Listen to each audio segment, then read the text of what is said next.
এই মুহূর্তে আমি কি দেখছি, এই মুহূর্তে বড় খবর ভাই, আপনারা জানেন যে তৃণমূলের কর্মী আরাবুল এখন আইএসএফে যোগ দিচ্ছে। জনগণ বলছে যে আরাবুল তৃণমূলের থেকে গর্জে উঠেছিল সিপিএম, কংগ্রেস, বিজেপি, আইএসএফের উপরে।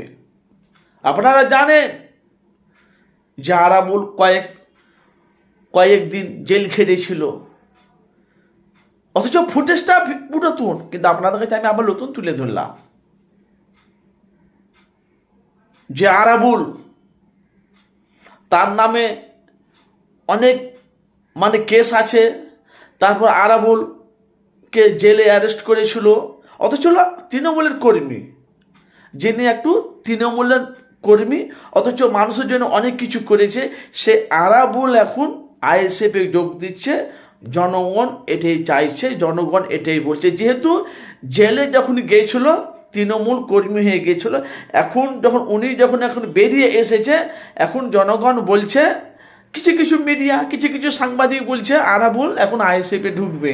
তো আরাবুল বলছে আমি তৃণমূল ছিলাম, তৃণমূল থাকবো, আর আমি তৃণমূলই আছি, যেহেতু আমার দিদির মাথায় আমার ওপরে সবসময় আছে।